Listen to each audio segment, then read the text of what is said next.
यहाँ पर जहर उगल रहे हैं समाजों के दरमियान में, समुदाय के दरमियान में। मैं उनको याद दिलाना चाहता हूँ कि बतख मियान अंसारी ने जो कुर्बानी दी उसको याद रखो। उनको कहा गया कि गांधी जी के खाने में जहर मिला दिया जाए, तो शख्स ने कहा कि मैं नहीं मिला सकता और जाकर गांधी जी को बता दिया कि आपके खाने में जहर डाल दिया गया है। ये और बात है कि कितनी सरकारें बनी भारत में, मगर किसी ने भी बतख मियां को वो इज्जत नहीं दी जो उनको मिलनी चाहिए थी। खैर, बतख मियां को इज्जत नहीं मिली, हम उनको हमेशा याद रखेंगे, अपनी औलादों को सिखाएंगे कि देखो ये वो शख्स था, अगर वो जहर दे देता तो गांधी जी की हत्या हो जाती, मगर उस शख्स ने अपनी जान की परवाह नहीं की। हम हमेशा ऐसे मुजाहिदीन को याद रखते हैं और हम हमेशा इस बात को आपसे कहेंगे कि एक तरफ बतख मियां अंसारी है तो दूसरी तरफ गोडसे है। इस देश को फैसला करना पड़ेगा कि क्या वो गोडसे के जहर को अपनाएंगे या फिर बतख मियां के इस दरियाफ्त को इस्तेमाल करेंगे। जिसने जहर डालने के लिए कहा गया था उसने कहा मैं गांधी को जहर नहीं दे सकता, मैं भारत से गद्दारी नहीं कर सकता। तो याद रखो, अगर इस देश को विकसित भारत बनाना है तो हमको गोडसे के जहर को कबूल नहीं करना है, बल्कि बतख मियां की मोहब्बत को हमको कबूल करना है। तभी जाकर ये देश एक विकसित भारत बनेगा। ये मैं आपको बोलने के लिए आया हूँ। मेरे अजीज दोस्तों और बुजुर्गों, तीसरी बात की है कि आप जानते हैं कि ये हमारे देश के अंदर की बात अब कर रहा हूँ। आप जानते हैं कि भाजपा ने एक ऐसा कानून बनाया जिससे मुसलमानों के ईमान पर हमला हो रहा है, हमारे मस्जिदों पर हमला हो सकता है, हमारी शनाख्त पर हमला हो सकता है, हमारी शहरियत पर तो हमला CAA का कानून बना दिया गया।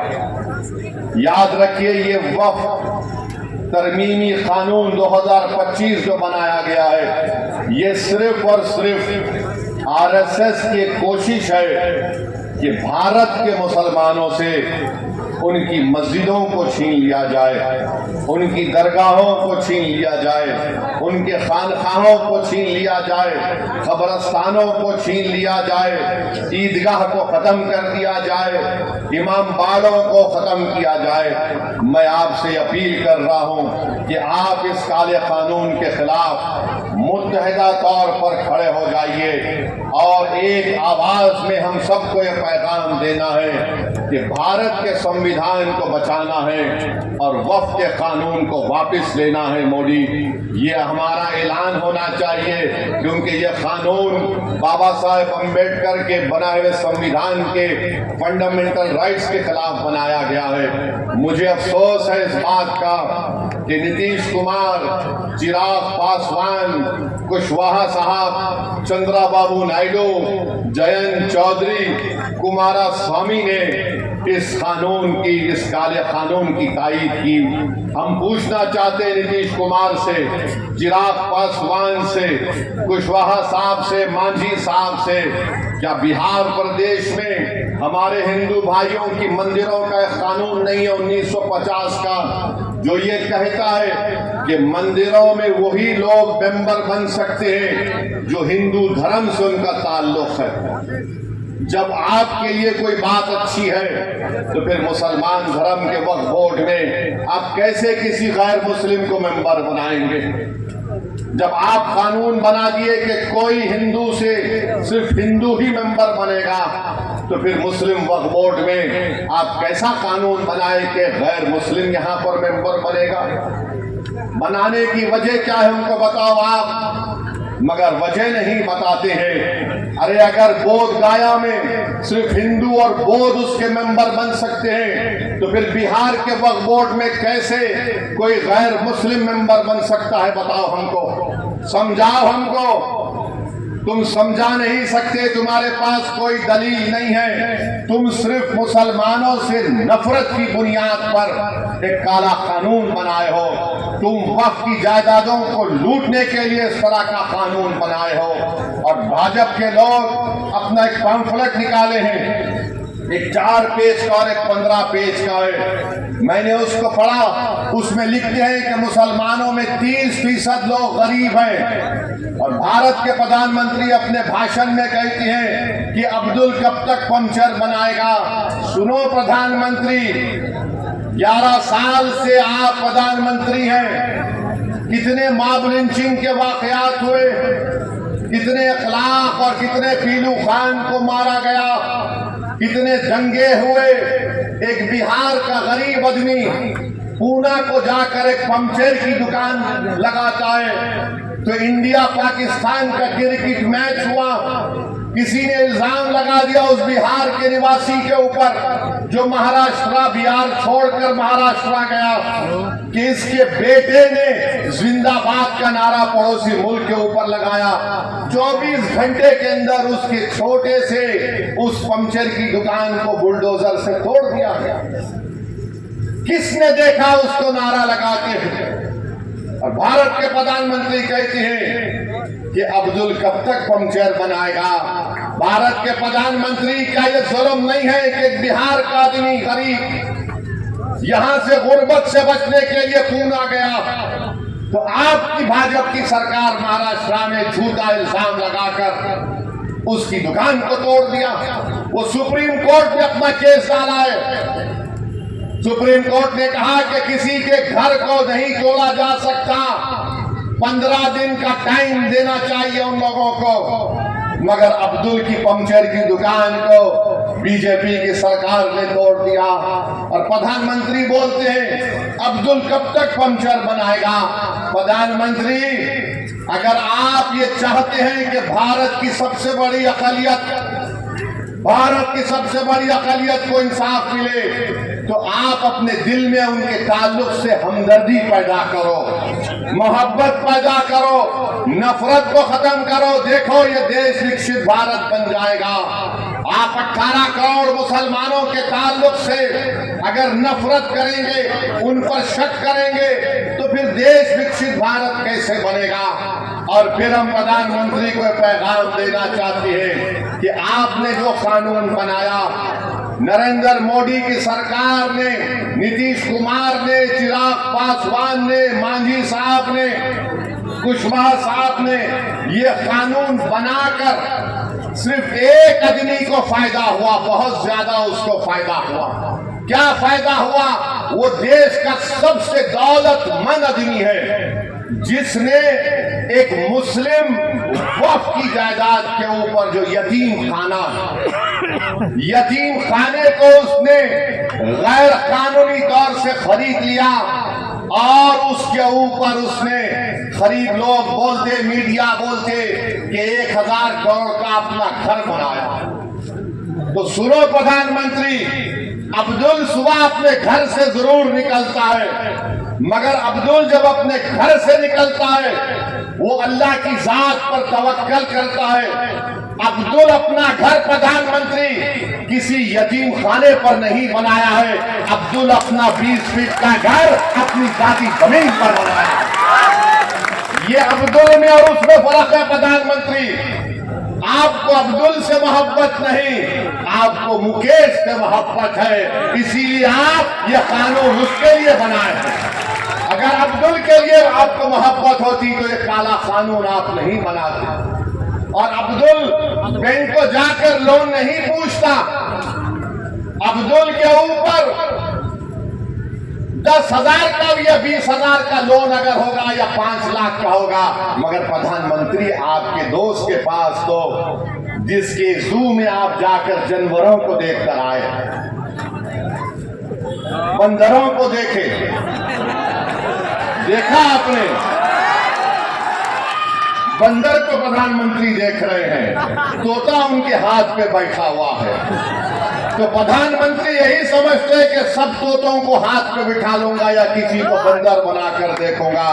प्रधानमंत्री ये चंपारण की सरजमीन है, एक राजपूत शेर बैठा हुआ। आप क्यों बनाए कानून? सेक्शन 2C किस लिए बनाया गया, बोलो हमको। हमारे हैदराबाद में कहावत है कि मामू की मिठाई की दुकान पर नाना की फातिया। तो प्रधानमंत्री ने हमारे बोरी मुसलमान भाइयों का नाम बताकर मुकेश भाई की फातिया पढ़ दी वहां।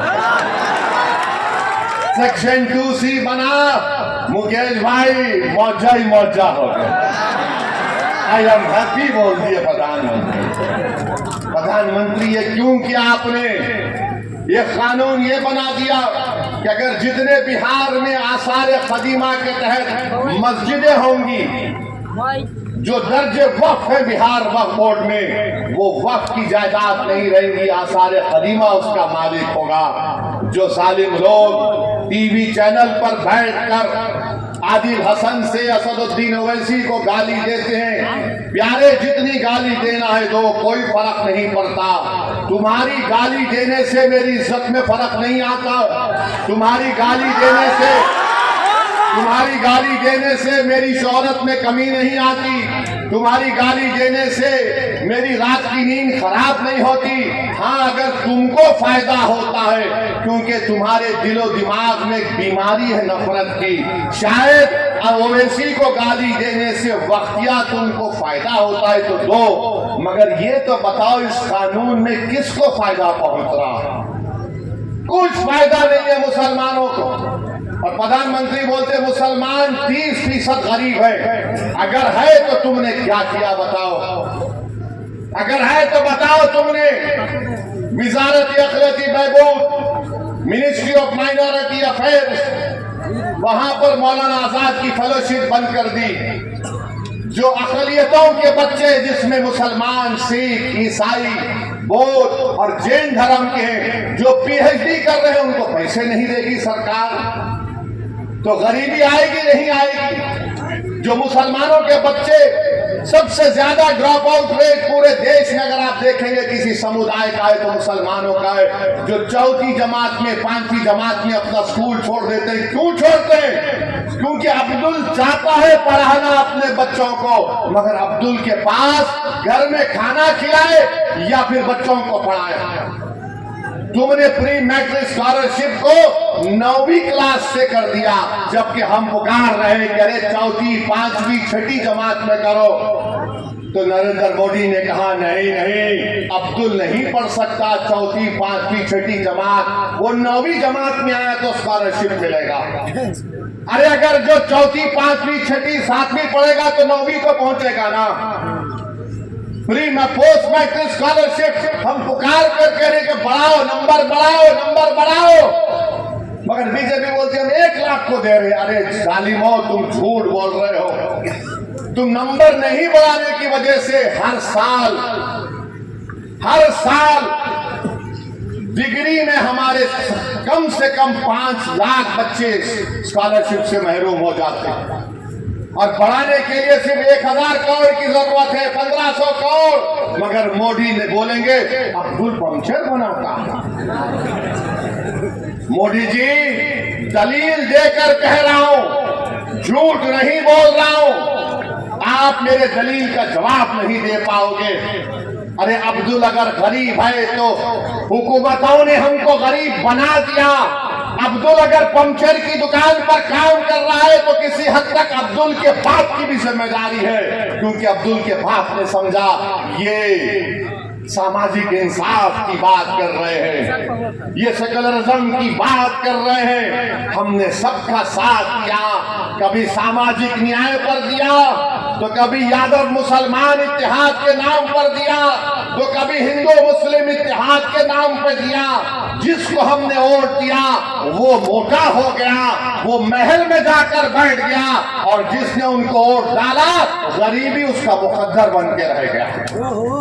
तो अब आपको सोचना है कि आप किस तरीके से फैसला लेंगे। हम आपके सामने ये बोलने आए हैं कि भाजपा भी जिम्मेदार है अगर अब्दुल जिम्मेदार गरीब है। और बीजेपी अपने पैम्फलेट में कहती है कि 70% वक्फ की जायदाद पर कब्जा हो गया, तो तुम कब्जा कैसे निकालोगे? मोदी ने कानून ये बनाया कि जो 12 साल से जिस जमीन का मालिक अल्लाह है उस पर अगर वो 12 साल से कब्जे में है तो मोदी कह रहे हैं कि मालिक तो अल्लाह होगा मगर मैं कानून बनाकर तुझे मालिक बना रहा हूं। वो 70% अगर जायदादों पर वक्फ की जमीन पर कब्जा हुआ है तो सब लैंड ग्रैबर काबिजीन उसके मालिक बना दिया आपने। बताओ फिर क्या होगा? ये कानून शियाओं को नुकसान पहुंचाता है, सुन्नियों को पहुंचाता है, बोरियों को पहुंचाता है। ये कानून देवबंदियों को नुकसान पहुंचाता है, बरेलियों को नुकसान पहुंचाता है, अहले हदीस को नुकसान पहुंचाता है। ये कानून मुसलमानों को नुकसान पहुंचाता है। इसीलिए हम आपसे अपील कर रहे हैं कि all India Muslim personal law board ने जो एहतजाजी प्रोग्राम बनाया है आप उसका साथ दें। आपने बत्ती गुल की थी, 15 मिनट के लाइट गुल कर दिया आपने, किया था ना आपने। अब जब विधानसभा के चुनाव आएंगे, जब विधानसभा के चुनाव आएंगे, 20 साल आपने नीतीश को वोट दिया, 15 साल आपने लालू को वोट दिया, क्या हासिल हुआ आपको बताओ? पढ़ाई के लिए बिहार से बाहर जाना पड़ता, नौकरी के लिए बिहार से बाहर जाना पड़ता।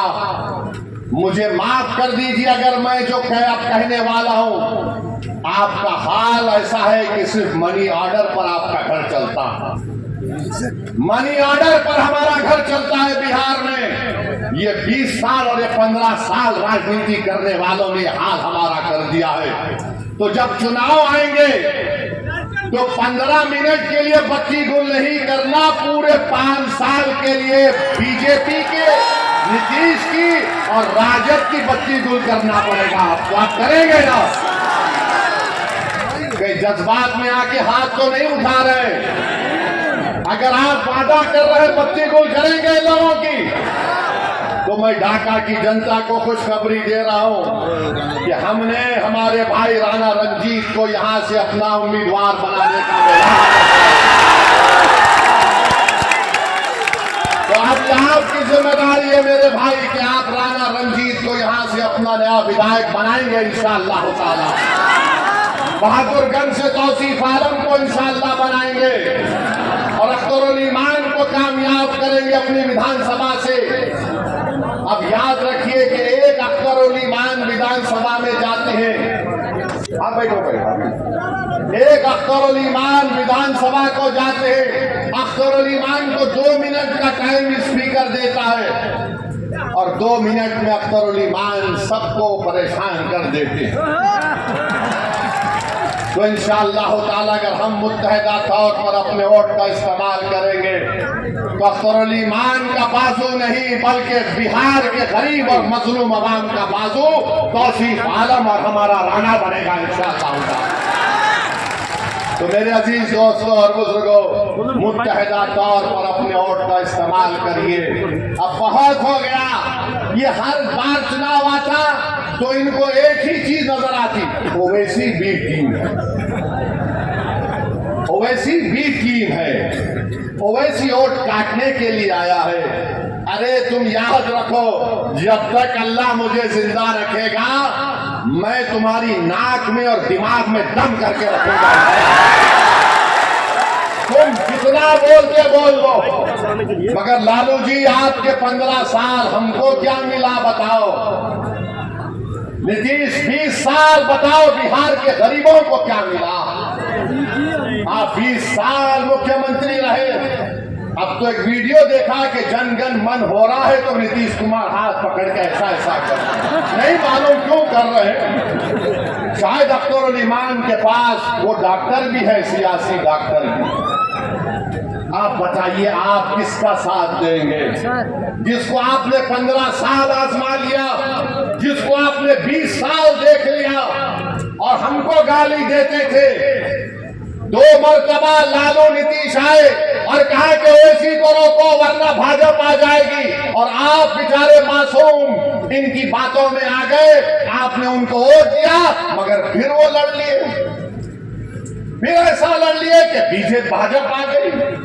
तो जिम्मेदार हम नहीं है अगर बिहार में बीजेपी है, जिम्मेदार लालू है और नीतीश कुमार। और याद रखिए, हमारी जिम्मेदारी नहीं है, हमने कभी भी फिरका परस्ती का साथ नहीं किया। हमने हमेशा हिंदू मुस्लिम इत्तेहाद को मजबूत करने का काम किया। मगर याद रखो मेरे अजीज दोस्तों और बुजुर्गों, मगर ये बात तो सही नहीं है कि मैं अपने घर को जलाकर किसी के घर में जाकर रोशनी का चिराग जलाऊं। मेरा घर अगर आबाद रहेगा तो मैं अपने घर के चिराग को जलाकर बाजू के घर में जाकर चिराग जलाऊंगा। हम 50 साल से अपने घर के चिराग को भूल करके, अपने घर को जलाकर राख करके किसी और के महल को रोशन कर रहे हैं। अब महल किसी का रोशन नहीं होगा।